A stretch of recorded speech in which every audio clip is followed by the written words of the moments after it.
चलिए, तो हम लोग आज जो टॉपिक पढ़ने वाले हैं वो क्या है? सिकंदर का आक्रमण कहाँ? भारत पर। आप नाम सुने हैं सिकंदर का? थोड़ा बहुत तो जानते ही हैं। तो आज हमारा जो टॉपिक रहने वाला है वो क्या रहने वाला है? सिकंदर महान। क्या रहने वाला है टॉपिक? सिकंदर महान। कौन थे सिकंदर और क्यों फेमस? तो सिकंदर कौन है? सिकंदर एक राजा। सिकंदर क्या है? एक राजा। इनके पिता का नाम क्या था? इनके पिता का नाम था फिलिप। क्या नाम था? फिलिप। और गुरु का नाम क्या था? गुरु का नाम था अरस्तु।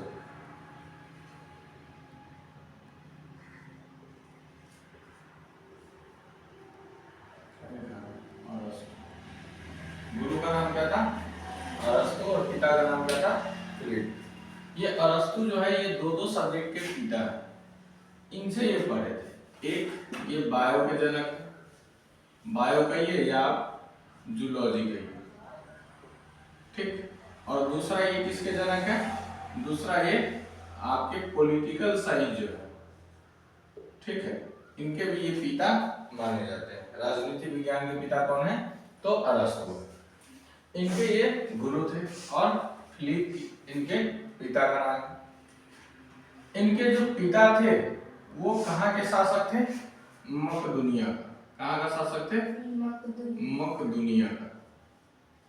और मकदुनिया की अगर बात करें तो वर्तमान में मकदुनिया कहाँ पड़ता है? ग्रीस के आसपास का इलाका जो है वो पड़ता है। यानी कि सऊदी अरब का नाम सुने, उसके ठीक ऊपर में, सऊदी अरब नहीं सुने, बहुत सारे लोग जाते हैं अरब, तो अरब प्रांत के थोड़ा सा ऊपर में इनका एरिया पड़ता है। इसके बाद अगर बात करें हम इनके शासन काल की तो ये 359 ईस्वी यानी 359 बीसी से कब तक शासन किए? सॉरी 356 बीसी देता है। 356 बीसी से 329 बीसी तक इन्होंने कहाँ राज किया? मकदुनिया पर राज किया। और 329 में किसी ने इनको क्या कर दिया था? मार दिया। सिकंदर ने, चूंकि सिकंदर पूरे विश्व पर राज करने का प्रयास किया, इसीलिए इन्होंने एक शहर बसाया था वहीं पर जिसका नाम था अलेक्जेंड्रिया। क्या नाम था? अलेक्जेंड्रिया। और अलेक्जेंड्रिया क्या है? एक विश्व बाजार। क्या नाम है इसका? विश्व बाजार, जहां पर विश्व के अन्य अन्य देशों के लोग आकर के व्यापार करते हैं। सिकंदर का जन्म कब हुआ? तो सिकंदर का जन्म लगभग कब हुआ था? 23 में ये मारा गया। उस समय ये लगभग 14 साल के थे। तो इनका जन्म कब हुआ होगा? 23 से जोड़ दीजिए, 23, 34, 35 के आसपास इनका जन्म हुआ था, ठीक है। तो इनका जन्म जो है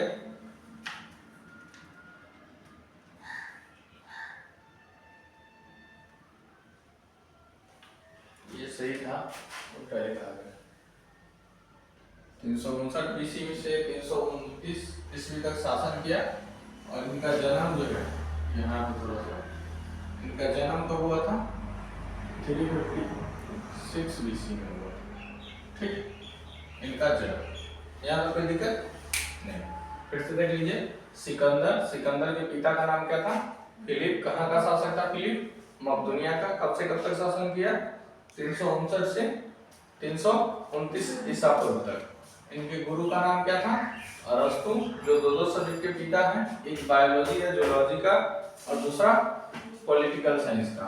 इन्होंने एक शहर बसाया जिसका नाम क्या था? अलेक्जेंड्रिया, जो आज विश्व बाजार है। और इनका जन्म कब हुआ था?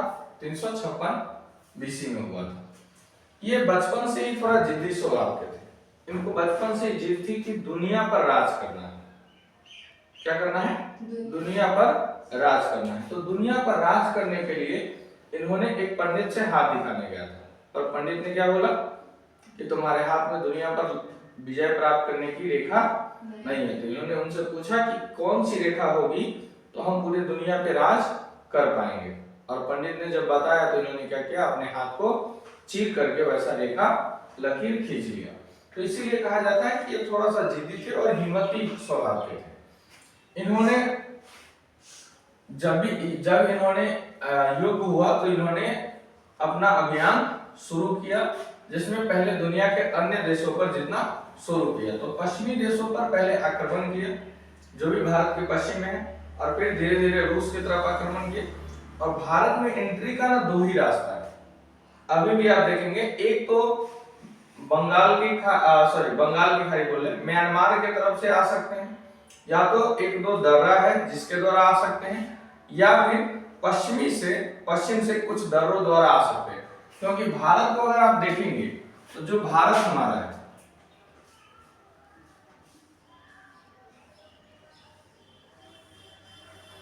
जो हमारा भारत है इधर वाला,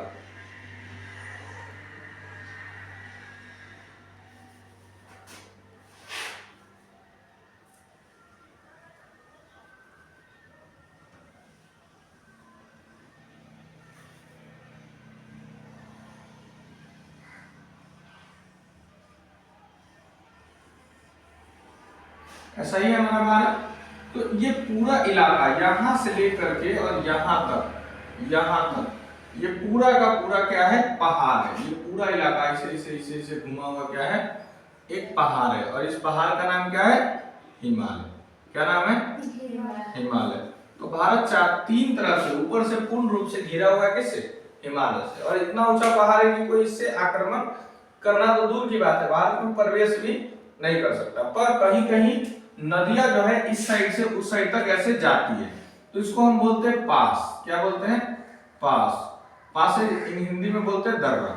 क्या बोलते हैं, दर्रा। इस होकर के कुछ लोग इस पार से उस पार जाते आते हैं। जैसे अभी अगर हमको जाना है कहाँ, तिब्बत का नाम सुने, वहीं पर कैलाश पर्वत है जहां कौन विराजमान है, भगवान शिव। तो हम लिपुलेख दर्रा से होकर के जाते हैं।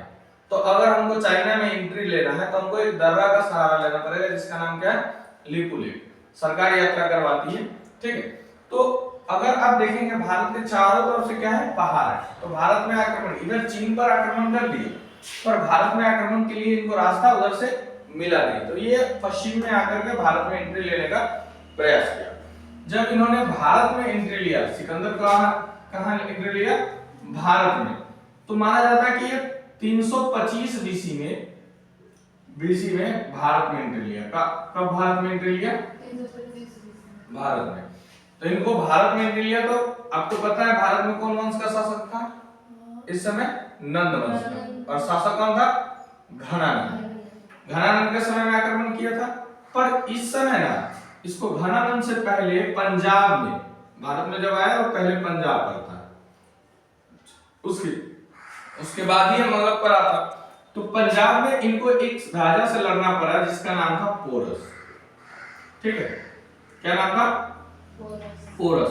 तो पोरस से ये जहां पर लड़ाई की, उस जगह का नाम था झेलम का नदी। नाम सुने हैं झेलम का, पढ़े हैं ना। सिंधु के कितने सहायक नदी है, 5। कौन कौन है, सिंधु, रावी, सतलुज, झेलम, ब्यास और चेनाब। तो इसी में एक नदी है झेलम। इस झेलम को पहले विस्तास्ता नदी के नाम से भी जानते हैं, वितास्ता। तो कई लोग इसको बोलते हैं झेलम या वितास्ता का युद्ध। अब चूंकि इस नदी के किनारे हुआ था, इसीलिए क्या बोलता है, झेलम या वितास्ता का युद्ध। तो झेलम या वितास्ता का युद्ध किसके बीच हुआ था, पंजाब के शासक पोरस। क्या नाम था, ये राजा था, राजा को ही शासक बोलते। तो पंजाब के शासक कौन थे, पोरस, इनके बीच। और दूसरा किसके बीच हुआ होगा, सिकंदर के बीच। तो सिकंदर और पोरस के बीच कौन सा लड़ाई हुआ, पंजाब का लड़ाई। कब हुआ था, पंजाब में झेलम नदी के किनारे जो युद्ध लड़ा गया वो, इसको झेलम का युद्ध बोलते हैं, विदास्ता का युद्ध भी बोलते हैं। और एक और नाम है इसका, हाइडस फिश का युद्ध। क्या नाम है, हाइडस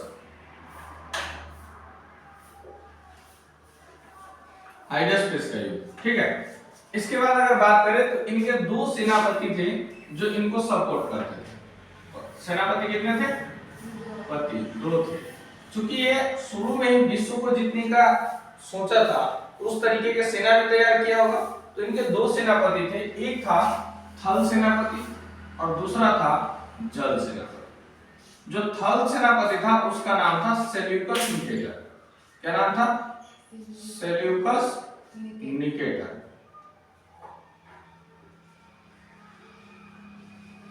और दूसरे सेनापति का नाम, दूसरा सेनापति कौन सा सेनापति था? जल सेनापति। इनका नाम क्या था? निर्याकस। निर्याकस होता है, निर्याकस। ध्यान रखिएगा। सेल्यूकस सिकंदर जो है, इनका जन्म कब हुआ? 356 बीसी में। कहां हुआ था? मकदूनिया का शासक है तो मकदूनिया में हुआ होगा। पिता का नाम क्या था? फिलिप। कब से कब तक शासन किया मकदूनिया पर? 359 से 329 बीसी तक। गुरु का नाम क्या था? अरस्तु। कितने सब्जेक्ट के जनक है ये? बायोलॉजी या जूलॉजी के, और दूसरा पॉलिटिकल साइंस के। सेनापति कितने थे? दो थे। कौन कौन? एक थल सेनापति, एक जल सेनापति। थल सेनापति का नाम क्या था? Seleucus Nicator. और जल सेनापति का नाम क्या था? निर्याकस। सिकंदर भारत पर कब आक्रमण किया? 325 बीसी में। भारत पर कब आक्रमण किया? भारत अभियान, आक्रमण करो या अभियान बोलते हैं। भारत अभियान कब शुरू किया? 325 ईस्वी में, सॉरी ईसा पूर्व में। सबसे पहले कहां आक्रमण किया? पंजाब पर। पंजाब के शासक कौन था? पोरस। पोरस से लड़ाई लड़ा, और पोरस से जो लड़ा वो कहां लड़ा था? झेलम नदी के तट पर। इसीलिए इसको हम कौन सा युद्ध बोलते हैं? झेलम का युद्ध। इसी नदी का वितास्ता नाम है, तो इसीलिए इसको हम वितास्ता का युद्ध भी बोलते हैं। और इसी का एक और नाम है क्या? हाइडस पेस का युद्ध। ठीक है। इसके बाद भारत में आने के लिए और आगे बढ़ने के लिए चाहता था कि नंद पर आक्रमण भी करे, पर घनानंद के पास, हम कल भी बताए थे, जो धनानंद या घनानंद जो लोग बोलते हैं, घनानंद, ये इसी समय का शासक है। घनानंद के पास कितनी सेनाएं थी? 90,000। कितनी सेनाएं थी? 90,000। दूसरा कारण था, एक तो 90,000 सेना थी, तो इसके सेना ने आने से इनकार कर दिया। किस नदी को पार करने से इनकार कर दिया? तो झेलम के नीचे तो ब्यास नदी है। झेलम के बाद कौन सा नदी है? ब्यास। इस नदी को सिकंदर के सेना, कौन? सिकंदर के सेना पार करने से इनकार कर दिया।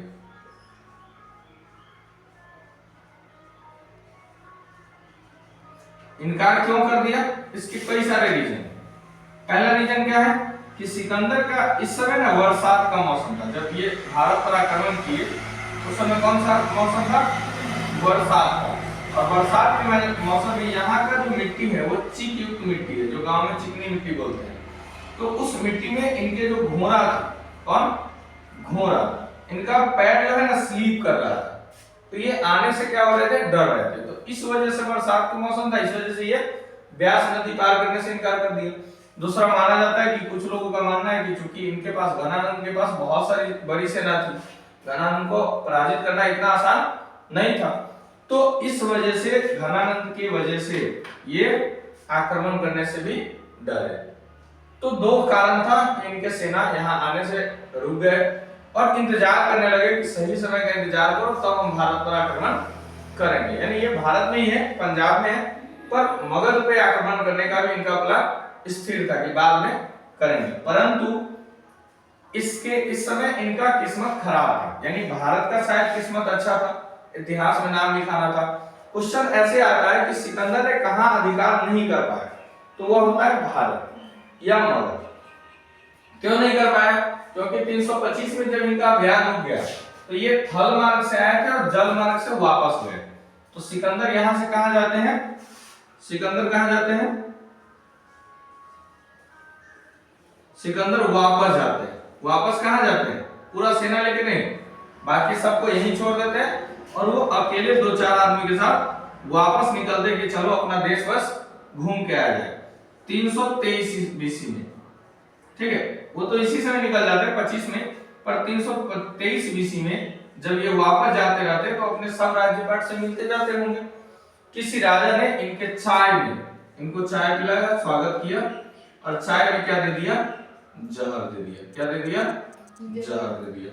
और यहीं पे इनका क्या हो जाता है, 323 में मृत्यु हो जाता है। और इस मृत्यु के बाद सिकंदर का कहानी खत्म। फिर ये इनका भारत का सपना, भारत पर जीतने का और विश्व पे अधिकार करने का सपना अधूरा रह जाता है। सिकंदर ना इससे बहुत पहले एक संत से मिले थे, ठीक है। कई जगह उसका नाम सिंद्रियाकस करके नाम देता है, नाम मुझे अभी याद नहीं है। एक संत से मिले थे, वो संत एकदम नंगा फकीर। संत कैसा होता है, एकदम वैसे ही रहता है, केवल और केवल एक नमोटा बांधे हुआ, कहीं भी उंगराया हुआ रहता है। तो कहा जाता है कि सिकंदर उसके सामने गया। सिकंदर को बहुत घमंड था कि हम विश्व विजेता है, बहुत बड़े राजा है। और जब उस फकीर के सामने जाता है तो फकीर क्या कहता है, ऐसे उठ के देखता है। तो सिकंदर बोलता है कि बाबा, हम बहुत आपका नाम सुने हैं, बोलिए मैं आपके लिए क्या कर सकता हूँ। तो बोलता है सिकंदर को, पता है क्या कि आप मेरे लिए एक उपकार कर सकते हैं, थोड़ा साइड हो जाइए, धूप आ रही थी, आपके आने से धूप रुक गया है, साइड हो जाइए, हम अच्छे से धूप का आनंद लेना चाहते हैं। तो सिकंदर बोलता है कि आपको नहीं पता है, हम विश्व विजेता है और पूरे विश्व पर हम अधिकार करके आपके सामने आएंगे और आपसे हम एकदम आपके जैसा बनना चाहते हैं। तो वो बाबा जवाब देते हैं कि अगर मेरे जैसा बनना है तो तुम्हें विश्व को जीतने का इच्छा त्यागना होगा और आप मेरे साथ लेट जाओ, पूरा जमीन खाली है, भगवान का धरती, कहीं भी लेट जाओ। दूसरा बात ये भी बोलते हैं कि विश्व को जीतने की इच्छा रहने वाले कभी सुखी से जीवन अपना बिता नहीं सकते हैं। और ये सच्चाई है, जिसने पूरे विश्व पे राज करने या बहुत बड़ा साम्राज्य बनाया, अंततः उनको किसी ने मार दिया। लगभग का साथ यही हुआ, या उनका परिवार एक न एक समय पे जाके खत्म हो गया, हमेशा उनका राज रहा नहीं। इसीलिए तो कहा गया, सब दिन होत न एक समाना। एक दिन राजा हरिश्चंद्र जी, तरुणा भरे कहानी, एक दिन राजा हरिश्चंद्र जी संकट क्या बोलते हैं, संकट भरे खजाना। वही हाल है कि सब दिन एक जैसा स्थिति नहीं हो सकता। एक दिन आप बहुत बड़े ताकतवर बन सकते हैं, पर एक न एक दिन आपकी स्थिति भी बहुत खराब हो सकती है। इसीलिए कहा गया, इसीलिए ये बोलते हैं कि प्रकृति का आनंद लीजिए। दुनिया को मार देने से, दुनिया पर राज कर लेने से कोई राजा नहीं होता। सोचो पूरा भारत का सबसे बड़ा व्यक्ति अभी पीएम आपके सामने आ जाए और आपको उनसे कोई मतलब ही नहीं आया, तो क्या हो गया, हमको कुछ लेना ही नहीं। जब तक आदमी के लोभ में लोभ रहता है तब न किसी से इच्छा रहता है। राजा इनके सामने गया और उन्होंने बोला, हाँ थोड़ा साइड हो जाओ, मुझे धूप लग रही थी, धूप नहीं लग रही है, मतलब कि आपसे मुझे कुछ नहीं चाहिए, आप मुझसे ज्ञान ले लो, मुझे कुछ नहीं चाहिए, मुझे बस 2 वक्त का खाना चाहिए जो हम कहीं न कहीं से व्यवस्था कर लेते हैं, बाकी नेचर का आनंद उठाते हैं। इसीलिए कहा जाता है जिनका लोभ मर गया वही दुनिया का सबसे ताकतवर व्यक्ति है। और इसीलिए साधु तो लंबा जीते हैं, साधु का ज्ञान ज्यादा होता है, बाकी राजाओं का नहीं होता। ठीक है, चलिए, तो सिकंदर के यहाँ पे मृत्यु हो जाती है और इनका साम्राज्य केवल और केवल कहां तक रह जाता है, पंजाब तक ही सीमित रह जाता है। ये पंजाब से आगे नहीं बढ़ पाते और इस तरह सिकंदर की कहानी क्या हो जाती है, खत्म हो जाती है। इनके कई बार घोड़ा का नाम भी देता है। तो सिकंदर का जो घोड़ा था, क्या घोड़ा, इनके घोड़ा का नाम क्या था, इनके घोड़ा का नाम है बौकाफिला। क्या नाम है, बौकाफिला। अब क्यों पूछता है ये नाम, क्योंकि इन्होंने इस नाम पर एक शहर बसाया था। क्या बसाया था, शहर, और शहर का भी नाम क्या होगा, बौकाफिला। कहाँ बसाया था, अभी पर हम लोग झेलम नदी, इस झेलम के तट पर, झेलम के तट पर, तो झेलम नदी के तट पर एक शहर बसा है जिसका नाम क्या था, बौकाफिला, बौकाफिला। और किसके नाम पर था ये शहर गड़ा, इनके घोड़ा का नाम पर था। और इनका घोड़ा का नाम क्या था, क्या नाम था, बौकाफिला। तो ये नाम कभी कभी पूछता है, बाकी इतना ही आपका सिकंदर। सिकंदर की क्या हो जाती है, मृत्यु हो जाती है। और फिर भारत में एक नए साम्राज्य का शुरुआत इसी समय होता है। 323 में इनका मृत्यु होता है और 322 में एक नए साम्राज्य का शुरुआत होता है, 322 में, और जिसका नाम क्या है, मौर्य साम्राज्य। ये साम्राज्य है। इससे पहले हम लोग वंश पढ़ रहे थे, मौर्य वंश भी बोलते हैं, लेकिन मौर्य में साम्राज्य भी लगता है। साम्राज्य और वंश में क्या अंतर है, ये हम लोग कल डिस्कस करेंगे। आज के लिए इतना ही, इसको उतार लीजिए।